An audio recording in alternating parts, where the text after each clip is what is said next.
여러분 안녕하십니까? 오늘 전국 곳곳에 굵은 장맛비가 쏟아졌습니다. 특히 장마 전선이 머물렀던 충청 지역에 피해가 집중됐습니다. 도로와 상가가 물에 잠기고 주민들이 대피하는 등 긴박한 상황이 이어졌습니다. 먼저 충남권 상황부터 홍승현 기자가 보도합니다. 언덕길을 따라 쉴 새 없이 빗물이 쏟아져 내려옵니다. 120mm 가까운 폭우가 하루 동안 쏟아지면서 호텔 주차장은 물바다로 변했고 직원들은 식당까지 들어온 물을 연거푸 퍼냅니다. 우리 식당하고 이런 세미나실이 지금 다 그냥 물에 잠겨가지고 엄청 힘들죠. 이걸 뺀다 그래도 안에 흙탕물이 많이 남아 있잖아요. 이곳은 호텔 창고로 사용하던 공간인데요. 양수기로 계속해서 물을 퍼내고 있지만 이렇게 무릎 높이까지 물이 여전히 차 있어서 냉장고며 각종 호텔 집기류들이 물에 둥둥 떠다닐 정도입니다. 인근의 또 다른 상점. 불어난 계곡물이 가게 안까지 들이찼습니다. 주방 식기부터 당장 팔아야 하는 신발까지 멀쩡한 물건을 찾기가 어려울 정도입니다. 이렇게 많이 온 거 본 적 있으세요? 처음이에요. 여기는 계곡이라 장사를 해야 되는데 지금 막막해요. 장사 못할 것 같아요. 나무 재배 농원에서는 강한 비에 축대가 무너져 내렸습니다. 밭에는 흙탕물이 가득하고 쏟아진 토사는 산사태를 방불케 합니다. 시간당 70mm가 넘는 폭우가 쏟아지기도 했던 세종에서는 도암교 지점 수위가 짧은 시간에 급격히 상승하면서 홍수주의보가 내려진 지 30분 만에 홍수경보로 격상되기도 했습니다. 대전에서는 도로가 물에 잠겨 승용차에 갇혀있던 2명이 소방에 구조됐고 산에서 흘러나온 토사가 도로를 막아 한때 양방향이 통제되는 등 이번 비로 대전과 세종, 충남 지역을 합쳐 모두 110여 명이 임시 대피했습니다. 또 도로가 물에 잠기고 나무가 쓰러지는 등 모두 280건이 넘는 피해 신고가 접수됐습니다. SBS 홍승현입니다. 충북에도 새벽부터 폭우가 쏟아졌고 한때 전 지역에 호우특보가 발효됐습니다. 많은 비로 농가가 물에 잠기고 집안이 약해져 옹벽이 무너졌습니다. 이 충북 지역에서만 300건 넘는 피해가 집계됐습니다. CJB 김민영 기자의 보도입니다. 흡사 파도가 넘실대듯 제방 턱 밑까지 꽉 찬 흙탕물이 흘러갑니다. 시간당 63mm가 넘는 폭우에 올해도 어김없이 청주 병천천 일대에는 홍수 경보가 내려졌습니다.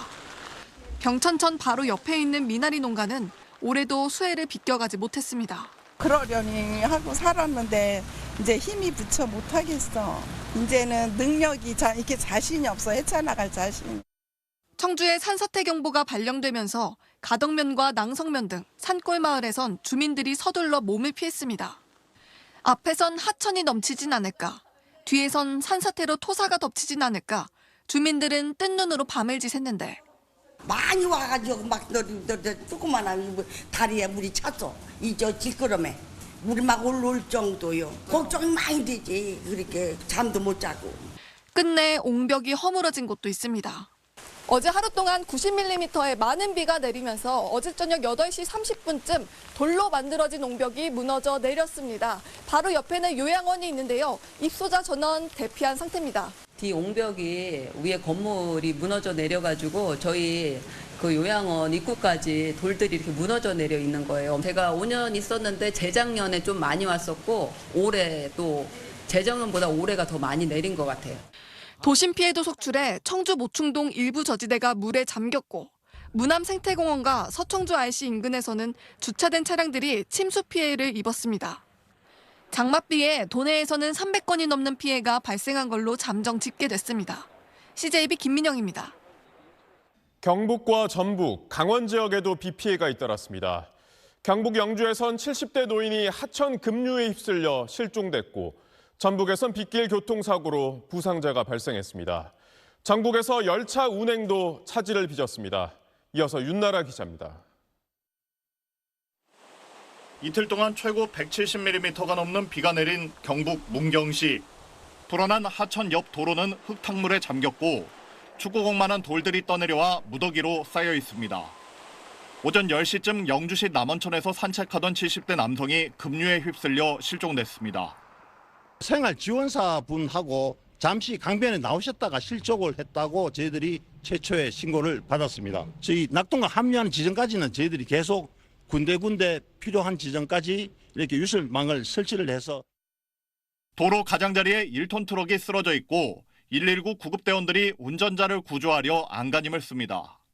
오늘 낮 12시 40분쯤 전북 완주의 한 도로에서 트럭이 빗길에 미끄러지면서 70대 운전자가 크게 다쳤습니다. 1시간쯤 뒤엔 전북 장수 고속도로에서도 승용차가 빗길에 미끄러지면서 중앙 분리대를 들이받아 20대 운전자가 부상을 입었습니다.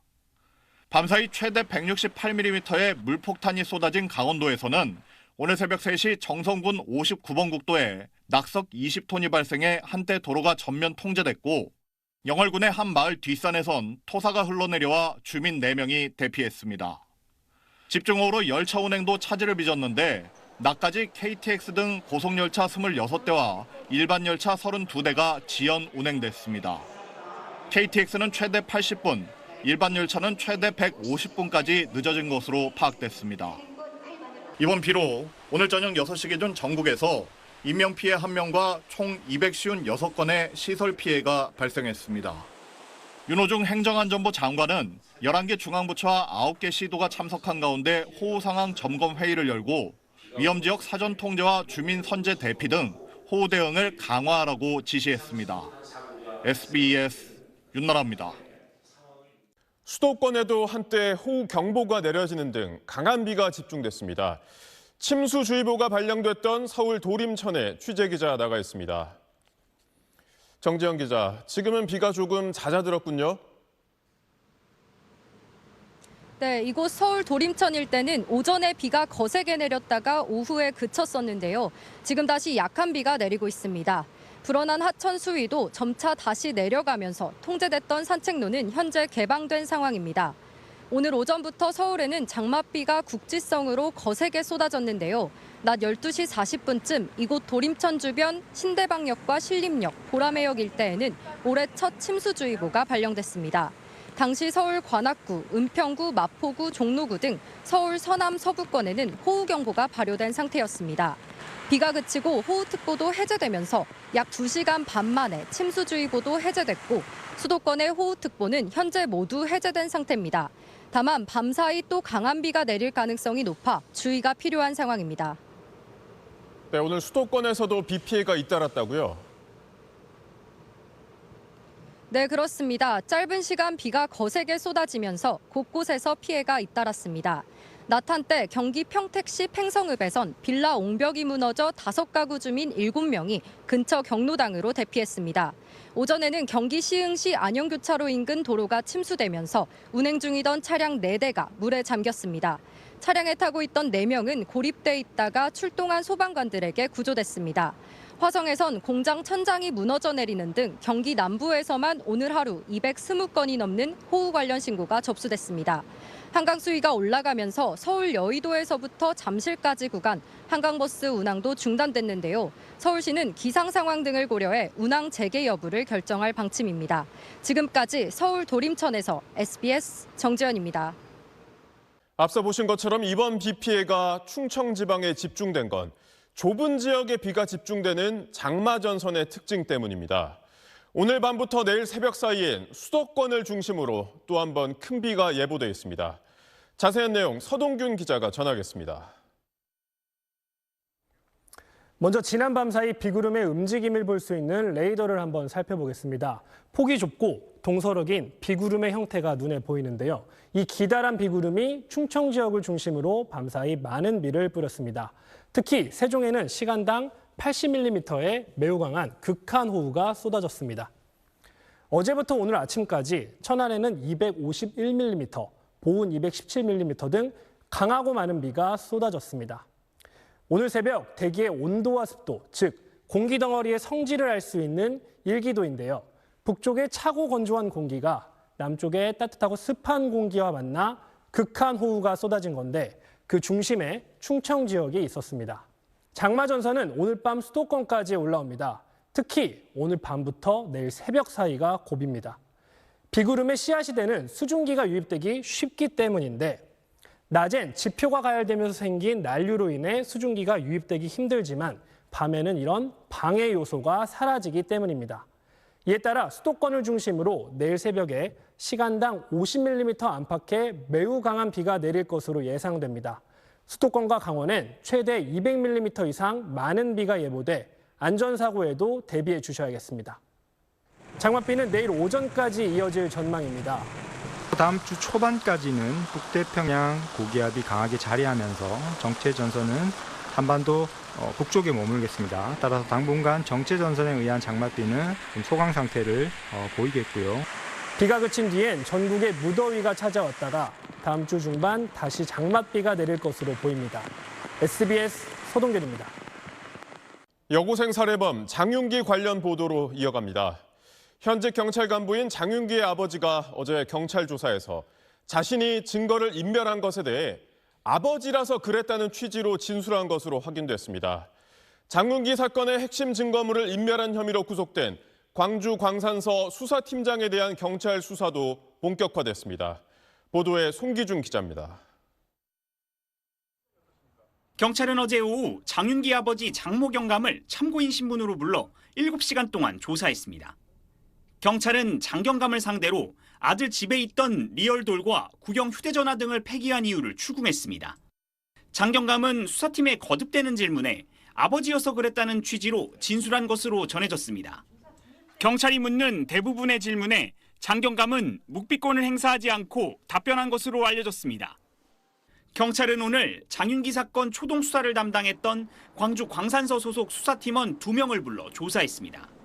장윤기 차량 수색 과정에서 발견한 케이블 타이를 보고도 방치하는 등 부실 수사를 벌인 과정에 이른바 윗선의 개입이 있었는지를 캐물은 것으로 전해졌습니다. 이들의 직속 상관인 광산서 수사팀장 A 경감은 어젯밤 구속됐습니다.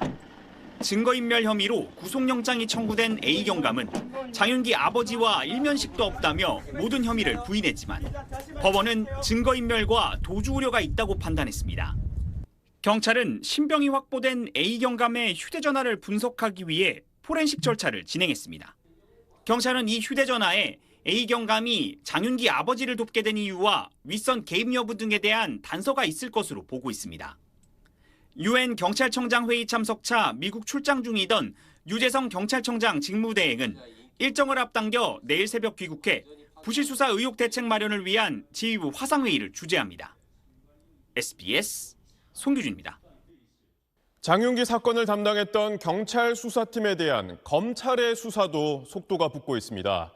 검찰은 오늘 장윤기 아버지와 자주 통화하며 수사 기밀을 유출했다는 의혹을 받는 수사팀원을 피의자로 처음 소환했습니다.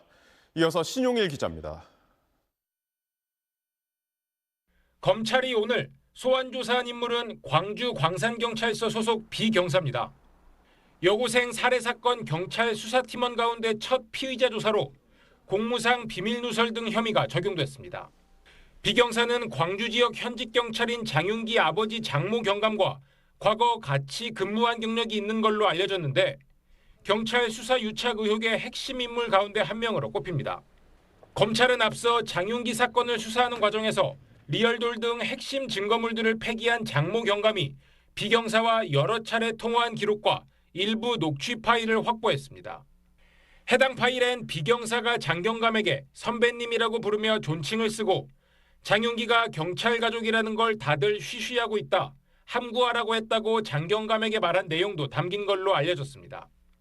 검찰은 이를 토대로 경찰 내부 윗선에서 사건을 축소하려고 한 건 아닌지 의심하고 있습니다. 검찰은 비경사를 상대로 장 경감에게 어떤 수사 내용을 알려줬는지, 경찰 윗선의 지시는 없었는지 등을 집중적으로 추궁했습니다.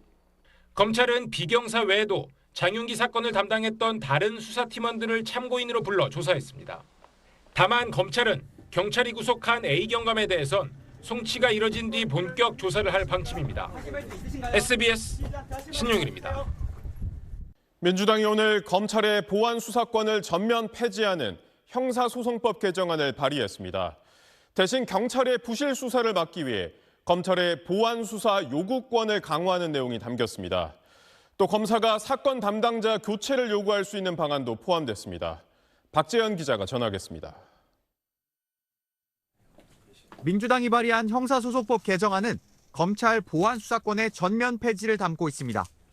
먼저 검사가 범인, 범죄 사실, 증거를 수사한다고 규정한 기존 형사소송법 196조 등을 아예 삭제했습니다. 보안 수사를 포함해 수사의 주체에 검사가 적시된 조문들을 없앤 겁니다. 수사의 주체로 검사와 사법경찰관은 이라고 주어가 되어 있는 조항이 상당히 많습니다. 그런 부분에서 이제 검사를 제외했다라고. 대신 검사에겐 경찰 등 타 수사기관에 대한 보안 수사 요구권을 부여하기로 했습니다. 보안 수사를 요구받은 사법경찰관이 보안 수사를 충실히 하지 않는 경우 공소청 검사는 해당 사법경찰관에 대한 직무배제, 징계, 교체를 요구할 수 있습니다. 요구를 받아도 제때 수사하지 않고 기간만 길어질 거란 우려와 관련해선 검사의 보안 수사 요구를 받은 사법경찰관은 1개월씩 2번, 최대 2개월 안에 완료하도록 수사의 시한을 못 받기로 했습니다. 기간 내에 보안 수사를 하지 않았을 경우에는 징계 대상 그리고 직무 배제, 교체 대상이 되는 상황입니다. 경찰 아닌 다른 수사기관, 즉 중대범죄수사청도 보안 수사를 맡을 수 있도록 길을 열었습니다. 민주당은 장윤기 사건 등에 따른 사회적 우려와 관련해 경찰의 사건 은폐나 축소를 막기 위해서 경찰이 작성한 모든 사건 기록을 목록까지 송부해 검사가 검토할 수 있도록 했다고 설명했습니다. 경찰의 부당 수사가 의심되는 경우엔 피해자뿐 아니라 고소인과 법정 대리인 등도 검사에게 신고하고 검사가 경찰에 시정 조치를 요구할 수 있게 하는 내용도 포함됐습니다. 민주당은 국회 법제사법위원회 심사를 거쳐 다음 달 17일 열리는 민주당 전당대회 전에 형소법 개정안을 처리한다는 계획입니다. SBS 박지현입니다. 국민의힘은 장윤기 사건에서 드러난 경찰의 은폐 축소 의혹을 부각하며 검찰의 보안 수사권 전면 폐지에 대한 반대 목소리를 키우고 있습니다. 장동혁 대표 등 지도부는 검찰의 보안 수사가 없었다면 장윤기 사건의 진실도 묻혔을 거라며 광주경찰청을 항의 방문했지만 청장과의 면담은 불발됐습니다. 박찬범 기자입니다. 장동혁 국민의힘 대표 등은 오늘 낮 2시로 예정돼 있던 한성숙 국무총리와의 접견을 연기하고 장윤기 사건과 날인 광주경찰청을 급작스럽게 방문했습니다. 경찰의 장윤기 사건 축소 은폐 의혹에 항의하기 위해 찾아가 청장 면담을 시도한 건데 민주당의 검찰 보안 수사권 전면 폐지 추진을 반대하는 명분을 쌓게 탄 의도로도 풀이됩니다. 하지만 경찰은 출입을 거부했습니다. 못 들어가게 막고 있는 책임자예요?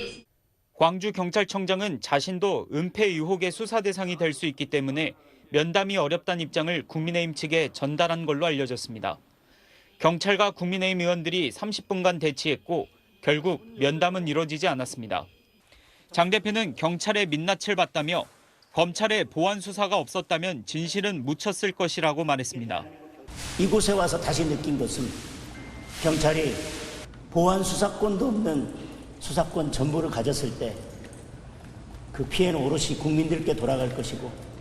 국민의힘은 민주당이 발의한 형사소송법 개정안에 대해 강성 지지층만 바라보며 국민의 생명과 안전을 담보로 한 도박에 집착하고 있다고 비판했습니다. 검찰의 보안 수사권을 완전히 박탈하는 것에 대해서는 민주당이 한치의 이견도 없다는 식으로 나옵니까? 민주당은 강성 지지층을 위한 정당입니까? 국민의힘 원내지도부는 일부 중대범죄에 관해선 검찰의 보안 수사권을 남겨두는 등의 내용으로 독자적인 형사소송법 개정안을 발의하는 방안도 검토 중입니다. SBS 박찬범입니다. 정치부 고정현 기자와 보안 수사권 폐지에 대한 쟁점을 더 짚어보겠습니다. 고정현 기자, 여야가 각각 내세우는 이 논리의 핵심은 뭔가요? 네, 먼저 이 민주당은 검사가 직접 수사하지 않아도 보안 수사를 경찰에 요구해서 이 사법경찰관이 최대 2달 안에 보안 수사를 마치도록 하는 등 이 보안 수사 요구권의 실행력을 높이면 부작용을 최소화할 수 있다는 주장입니다. 이 검사의 시정 조치권, 재수사 요구권 강화 등 2중, 3중으로 경찰 권한을 견제하니 이 사건 처리 지연이나 암장 같은 우려를 해소할 수 있다고 보는 겁니다. 하지만 국민의힘은 사건이 검사와 경찰 사이를 왔다 갔다 하는 사이에 사건 처리가 시간만 늘어나고 그리고 이 보안 수사 요구, 경찰 징계 요구 뭐 이런 것들이 모두 요구일 뿐이라서 경찰이 문제 없다 뭐 이렇게 답해버리면 손을 쓸 방법이 없다고 비판하고 있습니다. 예. 그런데 장윤기 사건 등을 보면 경찰 등을 상대로 검사가 보안 수사를 진행할 수 없었다면 과연 이런 충격적 혐의들에 대해서 제대로 수사가 이뤄질 수 있었을지 의구심이 드는 건 사실입니다. 네, 민주당은 다음 달 전당대회 전에 이 법안을 밀어붙일 태세인데 이렇게 서두르는 이유는 뭔가요? 네, 민주당은 당장 내일 국회 법제사법이 소위 심의에 착수하고 당대표 경선인은 8월 17일 이전에 법안 처리를 마무리할 태세입니다. 10월 2일 출범하는 중수청, 공소청이 제대로 기능하려면 형사소송법이 그 전에 처리돼야 한다는 걸 민주당은 입법을 서둘러야 할 이유 중 하나로 꼽고 있습니다. 하지만 민주당이 시점을 전당대회 전으로 잡는 그 이면엔 보안수사권 존치냐, 폐지냐, 일부 폐지냐 등이 전당대회 쟁점으로 부각되면서 당내 분열상이 커질 가능성을 차단하려는 거란 분석도 있습니다. 또 검찰 수사권의 완전한 폐지를 바라는 지지자들이나 당원들 사이에선 전당대회 전에, 그러니까 한마디로 당원들의 힘이 가장 셀 때 보안수사권 폐지를 끝내자는 생각도 엿보이고 있습니다. 네. 이런 상황에서 국무총리였던 당권주자 김민석 의원은 보안수사권의 예외적 허용이란 이재명 대통령의 입장과 일정한 궤를 맞춰오다가 지난달 25일 보안수사권 폐지가 정부의 기본 입장이라고 돌연 선언을 했고요. 정청래 전 대표는 초지일관, 검사에겐 일말의 수사권도 줘선 안 된다고 주장하고 있습니다. 강성 지지층을 의식하는 측면이 크단 분석입니다. 그렇군요. 그런데 이 법안은 우리 사회, 특히나 일반 국민들에게 중대한 영향을 미칠 텐데 사회적 수기 과정이 더 필요한 거 아닙니까? 네, 맞는 말씀입니다. 70년 사법체계의 근간을 바꾸는 문제라서 숙고가 반드시 필요합니다. 민주당 내에서도 속도전에 대한 우려는 그동안 제기돼 왔는데요. 한 민주당 의원은 조만간 범죄 피해자들을 모아서 증언하는 세미나를 갖고 보안 수사의 필요성을 공론화하겠다고 밝혔습니다. 예. 또 몇몇 의원과 함께 다음 주 중 보안 수사권 일부 존치를 담은 형소법 개정안을 발의하겠다고도 전했습니다. 네, 고정현 기자 잘 들었습니다. 비상계엄 선포 583일 만에 윤석열 전 대통령에 대한 첫 대법원 판결이 내려졌습니다. 내란 우두머리 혐의에 대한 체포영장 집행을 방해한 혐의 등으로 기소된 윤 전 대통령은 대법원에서 징역 7년을 확정받았습니다. 임찬종 법조 전문 기자입니다. 오늘 대법원이 윤석열 전 대통령에게 선고한 판결은 체포 방해 등 5개 범주로 분류할 수 있는 혐의에 대한 겁니다. 12.3 비상계엄 이후 공수처의 체포영장 집행을 방해한 혐의와 계엄 선포 과정에서 국무위원들의 국무회의 심의권을 침해한 혐의, 계엄 선포문 표지를 사후에 허위로 작성했다가 폐기한 혐의, 허위 사실이 포함된 보도 자료를 외신에 배포하도록 지시한 혐의 등입니다. 재판은 전원합의체가 아니라 대법관 4명으로 구성된 대법원 3부가 담당했는데 오석준 대법관은 윤석열 전 대통령과의 인연에 대한 논란을 의식해 스스로 재판에서 빠졌습니다. 대법원은 대부분의 혐의에 유죄를 선고한 2심 판단에 문제가 없다며 징역 7년형을 확정했습니다. 비상계엄 583일 만에 윤석열 전 대통령의 내란 관련 범죄 혐의에 대한 첫 번째 확정 판결이 내려진 겁니다.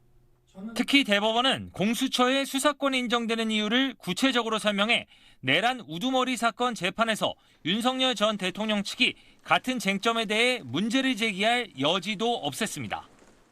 직권남용 권리행사방해죄의 수사 과정에서 인지한 직접 관련성이 있는 범죄로서 공수처법 제2조 4호 라목의 관련 범죄에 해당하므로 공수처는 이에 대한 수사권을 가집니다. 윤석열 전 대통령 변호인단은 충분한 신의 없이 종결한 데 대해 깊은 유감을 표한다며 헌법재판소에 재판소원 절차를 밟겠다는 입장을 밝혔습니다. 한편 공수처의 체포영장 집행을 방해한 혐의로 기소된 박종준 전 경호처장과 김성훈 전 경호처 차장에겐 오늘 1심에서 징역 4년과 징역 5년이 각각 선고됐습니다. SBS 임찬종입니다. 체포방해 혐의는 오늘 실형이 확정됐습니다만 윤석열 전 대통령 앞에는 여전히 7건의 형사재판이 남아 있습니다. 이 가운데 4건은 아직 1심 결론조차 나지 않은 상태입니다. 장훈경 기자가 정리했습니다. 윤석열 전 대통령 사건의 본류, 내란 우두머리 혐의는 1심에서 무기징역을 선고받은 뒤 현재 항소심 공판이 진행되고 있습니다. 매주 목요일마다 재판이 열리는데 윤 전 대통령은 오늘 체포방해 사건 대법원 선고 생중계를 내란 법정에서 지켜봤습니다. 재판부가 시청할 수 있도록 휴정을 해줬기 때문입니다. 징역 7년이 확정되자 일부 방청객이 눈물을 보였지만 윤 전 대통령은 별다른 반응을 보이지 않았습니다. 남은 윤 전 대통령 재판 7건 가운데 내란 우두머리 혐의를 포함해 항소심이 진행 중인 사건은 3건입니다. 한덕수 전 국무총리 재판에서 국무회의가 당초 계획돼 있었던 것처럼 허위 증언한 혐의로 기소된 사건은 1심에서 무죄를 선고받았습니다. 반면 비상계엄 선포를 위해 북한과 긴장관계를 만들려고 평양 무인기 작전을 지시했단 일반이적 사건에선 윤 전 대통령은 북한의 억지라고 주장했지만 적반하장식 억지 주장에 대해서 우리가 일일이 이렇고 저렇고 대응할 가치도 없는 것이기 때문에 재판부는 대한민국 군사력을 사적 목적으로 사용했다며 징역 30년을 선고했습니다. 나머지 4개 사건은 1심 판단도 나오지 않았습니다.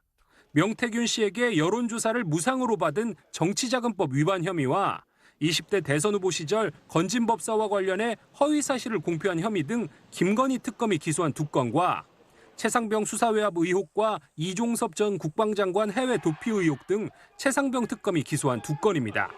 이 가운데 김건희 특검이 기소한 2건은 이번 달 안에 선고가 이뤄질 예정입니다. SBS 장훈경입니다. 윤석열 전 대통령에 대한 첫 유죄 판결이 확정되자 민주당은 당연한 결과라고 평가했습니다.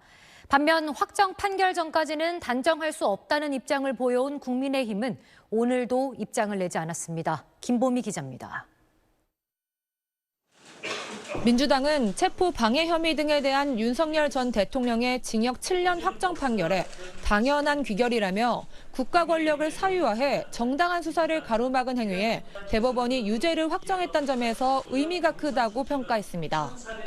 반면 1, 2심만으로 유죄를 단정할 수 없고 대법원의 최종 판단을 지켜봐야 한다는 입장을 반복적으로 내놓곤 했던 국민의힘은 이미 당을 떠난 분이라며 이번에도 말을 아꼈습니다.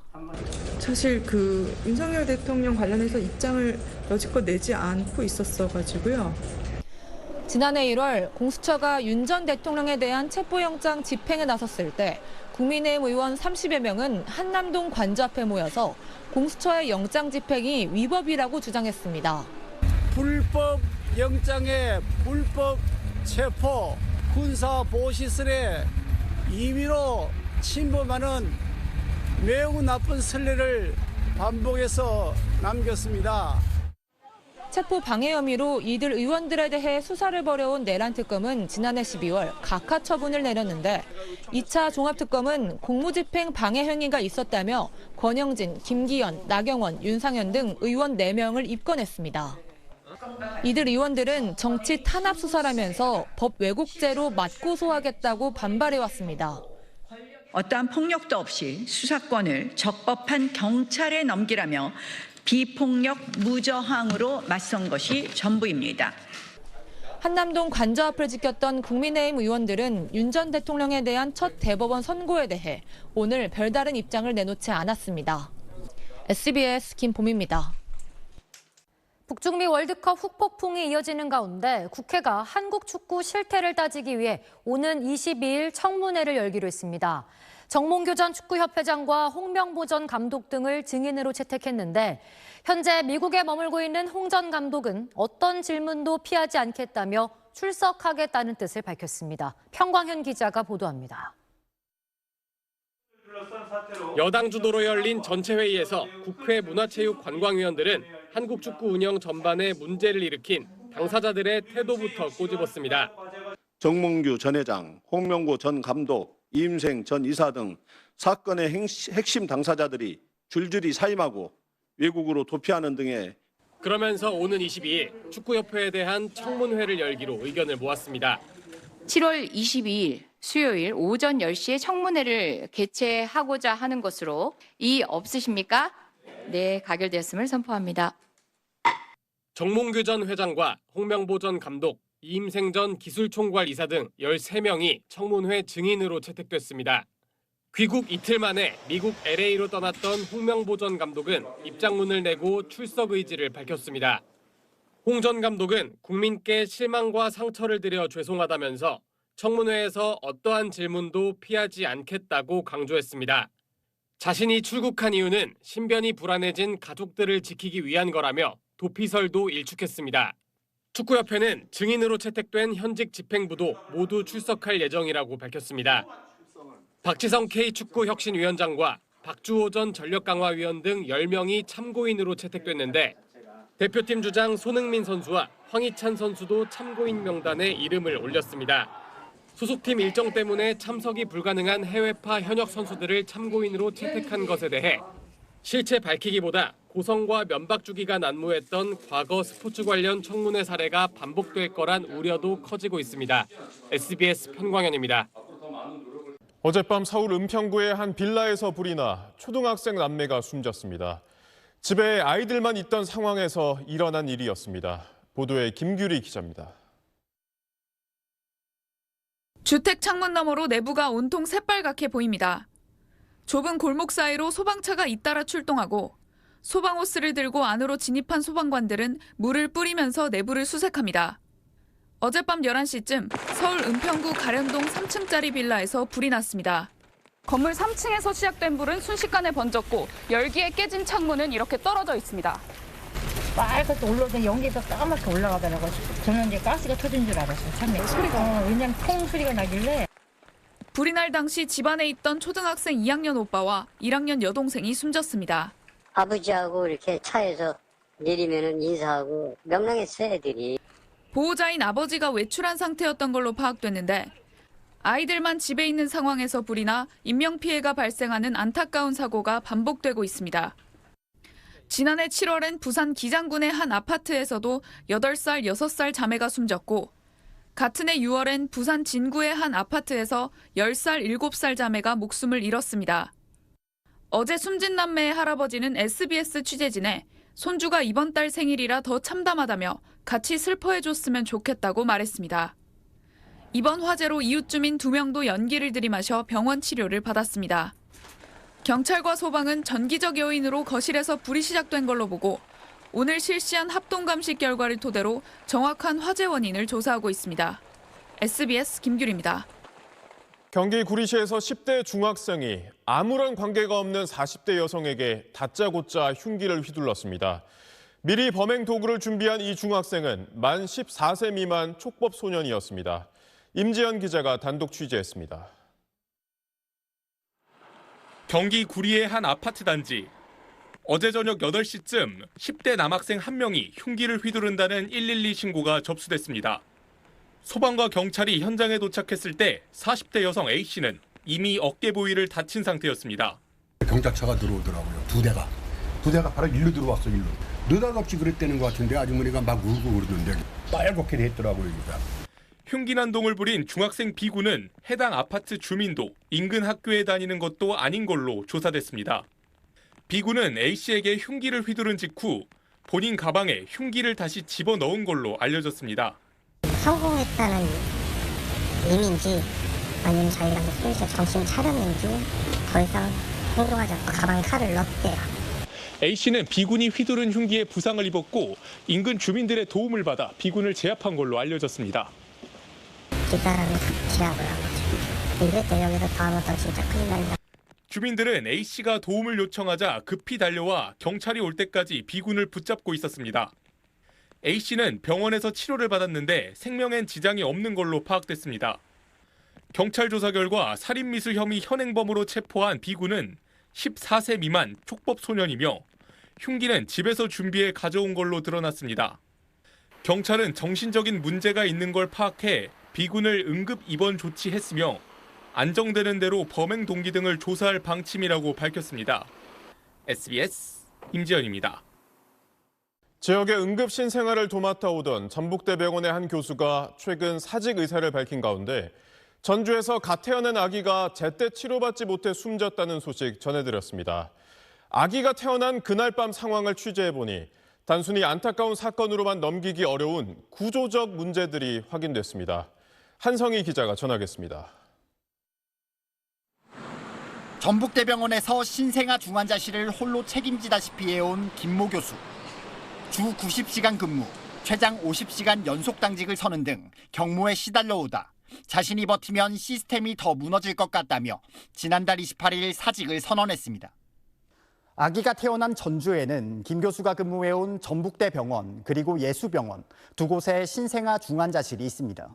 그런데 전북대병원은 김 교수 사직 선언 뒤 신생아 중환자실에 있던 아기 2명을 원활한 치료를 위해 예수병원으로 옮겼습니다. 예수병원 신생아 중환자실 12개 병상은 모두 찼고 결국 지난 5일 호흡곤란 증상을 보인 아기는 받을 수 없었던 겁니다. 그럼 전북대병원 상황은 어땠을까요? 전북대병원은 사건 당일 밤 다른 신생아 전문의 1명이 당직을 서고 있었고 신생아 중환자실 병상 25개는 모두 비어 있었던 걸로 확인됐습니다. 하지만 산부인과는 아기를 받아줄 수 있는지 문의하지 않았고 아기는 결국 차로 10분 거리의 병원을 두고 22km 떨어진 익산 원광대 병원으로 옮겨졌습니다. 전원에 걸린 시간은 1시간 정도였습니다. 산부인과 측은 김 교수의 부재로 전북대병원 신생아 중환자실 운영이 어렵다고 보고 연락하지 않았다고 설명했습니다. 이미 폐쇄된 거를 저희가 김 교수님이 안 계신다고 해서 예수병원으로 이제 그러면 앞으로는 보내자 이렇게 저희끼리 약속을 하고 있었죠. 의료계에선 신생아 중환자실이 한계에 도달했고 비수도권 상황은 재난에 가깝다는 호소문이 나올 만큼 전국 어디서든 벌어질 수 있는 일이라고 강조합니다. 전공의가 없어지면서 지금 모든 신생아 중환자실에서는 1인 당직 시스템이에요. 한두 명이 일단은 흔들리는 그 구조를 갖고 있거든요. 신생아 전문의 200명의 약 70%가 몰린 수도권조차 의사 1명의 빈자리가 아기 생명에 직접적인 영향을 미칠 수 있다는 게 의료계의 경고입니다. SBS 한성희입니다. 은행권 가계대출이 한 달 사이 무려 7조 6천억 원 불어난 것으로 나타났습니다. 특히 주택담보대출이 큰 폭으로 늘면서 주요 은행들은 대출 조이기에 나섰습니다. 민경호 기자가 취재했습니다. KB국민은행이 내일부터 주택담보대출 한도를 지역에 상관없이 3억 원으로 제한합니다. 현재 수도권과 규제 지역에서 주택을 구입할 때 15억 원 이하는 최대 6억 원까지, 25억 원 이하인 경우에도 4억 원까지는 대출받을 수 있지만 은행 자체적으로 한도를 줄인 겁니다. 오늘이 이제 대출 마지막이라서 이제 주담대 받으러 이제 은행 방문했고요. 기사를 봐가지고 급하게 오늘 대출 받으러 왔어요. 다른 시중은행들도 대출 모집인을 통한 대출을 한시적으로 중단하거나 사실상 주택담보대출 한도를 늘려주는 모기지보험 가입을 제한하고 나섰습니다. 은행들이 잇따라 대출 문턱을 높이는 건 빠르게 늘고 있는 가계대출 때문입니다. 지난달 말 기준 예금은행의 가계대출은 5월 말보다 7조 6천억 원 증가했습니다. 1년 10개월 만에 최대 증가폭을 기록했는데 주택담보대출이 4조 3천억 원을 차지했습니다. 다주택자 양도소득세 중과 조치 전 매매 물량이 늘어났고 최근엔 수도권 집값이 상승하면서 주택 구입 관련 대출이 늘어난 걸로 분석됩니다. 이런 추세가 이어지면 은행들의 올해 대출 한도가 연말이 되기 전 소진될 가능성이 높다 보니 선제 대응에 나선 겁니다. 다만 한도 축소 소식이 전해지며 대출 조건이 더 안 좋은 금융기관으로 수요가 이동하는 등 부작용을 우려하는 의견도 있습니다. 갑작스럽게 이렇게 좀 변화가 일어나면은 주택을 마련하는 데 계획도 차질을 빚을 수 있고 대출이 가능할 때 좀 미리 받자 이런 수요로도 또 이어질 수는 있기 때문에 최근 증시가 급등락하면서 이른바 B2가 위험 요인으로 지목된 데 대해 금융당국은 은행은 물론 보험과 카드 등 이금융권까지 가계대출 관리에 노력해달라고 주문했습니다. SBS 민경호입니다. 선거소청 심사를 앞두고 서울시 선관위원 3명이 사실상 선거소청을 기각하라는 중앙선관위의 지침에 반발해 사임계를 냈다는 소식 어제 단독으로 전해드렸습니다. 중앙선관위는 참고 자료일 뿐이라고 해명했는데요. 하지만 저희가 입수한 자료 전문을 살펴보니 투표용지 부족 사태의 주요 쟁점마다 규정 위반으로 보기 어렵다는 중앙선관위의 판단이 담겨 있었습니다. 김관진 기자가 단독 보도합니다. 중앙선거관리위원회가 지난 3일 서울시 선관위 등 시도 선관위에 보낸 이른바 참고 자료입니다. SBS가 국회를 통해 입수한 이 자료엔 투표용지 부족 사태와 관련한 11개의 핵심 쟁점들이 정리돼 있습니다. 중앙선관위는 이 자료에 무번호 투표용지 1년 번호를 수기로 적은 데 대해서 불가피한 조치로 법 위반 또는 무효라고 보기 어렵다고 적었고 투표용지를 쇼핑백 등에 담아 이송한 것도 준비 부족이긴 했지만 긴급한 조치였다고 주장했습니다. 아직 투표가 안 끝났는데 개표를 시작한 것도 선거에 영향을 미쳤다고 보기 어렵다. 잠실 7동 제2투표소의 투표시간 연장에 위원회 의결 없이 보고로만 결정한 것과 투표함 이송 과정에서 참관인이 동행하지 않은 것도 규정 위반으로 보기 어렵다고 단정했습니다. 쟁점 설명이나 사실관계 제시만 담겼던 게 아니라 판단과 지침으로 읽힐 법한 문구들이 많았던 겁니다. 이 자료를 이메일로 송부받은 서울시 선관위원 3명은 중앙선관위의 소청기각 지침으로 받아들여졌다며 심사의 독립성과 공정성 훼손을 이유로 지난 6일 사임계를 제출했습니다.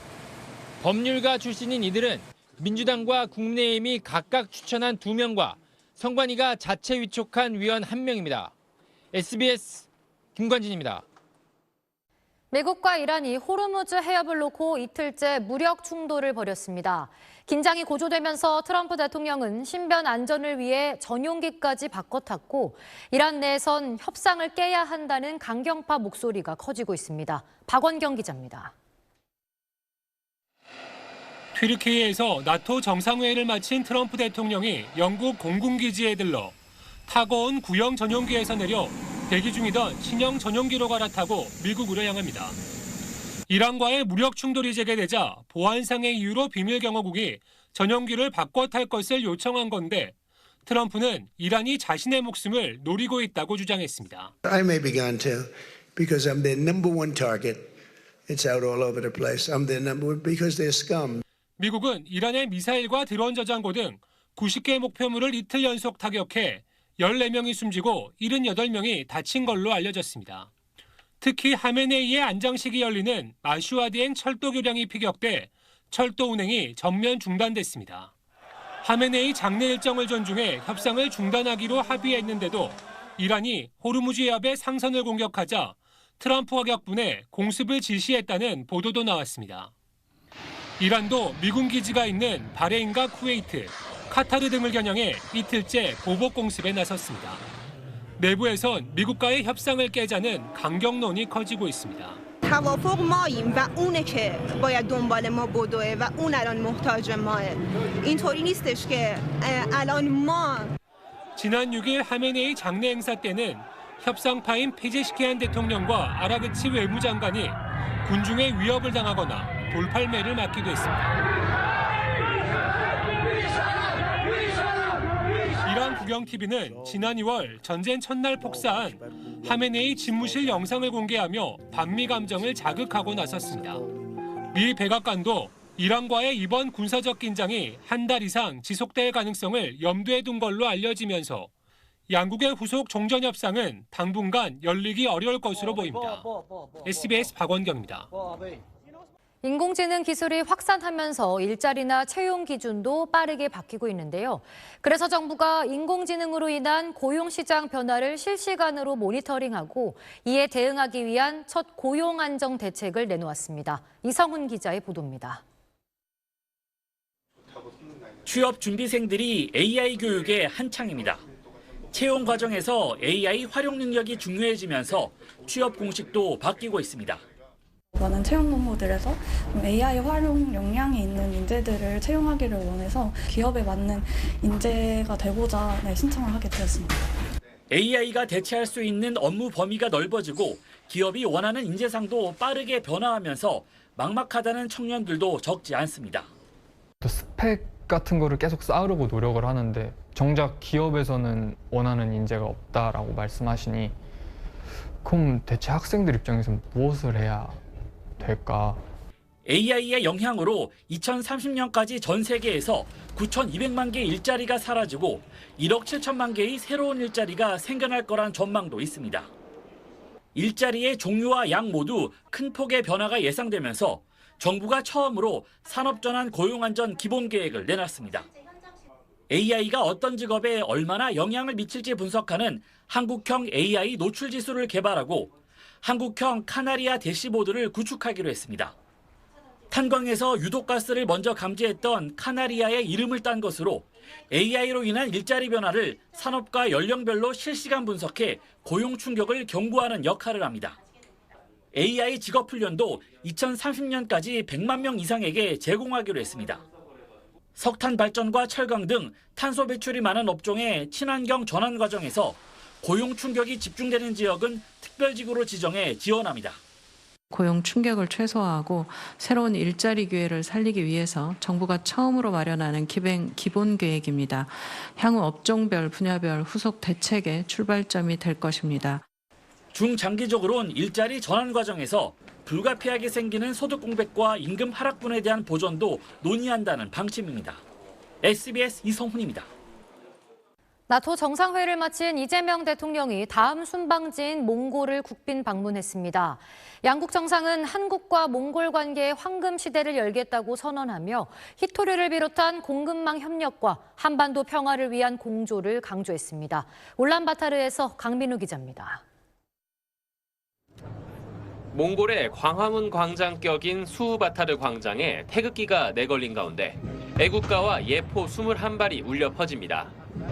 몽골 전통 복장의 기마대 등이 15년 만에 한국 국빈 이재명 대통령을 맞이합니다. 이 대통령과 후렐수 몽골 대통령은 양국 관계의 황금 시대를 열어 2030년까지 교역을 10억 달러로 늘리자고 뜻을 모았습니다. 원칙적 타결에 이른 포괄적 경제 동반자 협정을 바탕으로 경제는 물론 개발 협력, 보건 의료 등 여러 분야에서 상생 협력을 특히 히토류 등 핵심 광물이 풍부한 몽골과 자본과 기술을 갖춘 한국이 협력한다면 공급망 분야에 시너지가 날 거라고 기대했습니다. 이 대통령은 북한의 두 번째 수교국인 몽골이 한반도 평화를 지지해달라고 당부했습니다. 한반도 평화 정착을 위한 우리 정부의 노력을 언제나 지지할 것이라는 뜻을 밝혀주신 대통령께 다시 한번 감사의 말씀을 드립니다. 한 몽골 비즈니스 포럼에선 양국이 맺은 20여 건의 협약과 MOU도 소개됐습니다. 국빈 방문 첫날 일정을 마무리한 이 대통령은 내일 몽골 국회의장 등 주요 인사들과의 면담을 이어가며 한몽 관계 발전 방안을 구체화한다는 계획입니다. 울란바타르에서 SBS 강민우입니다.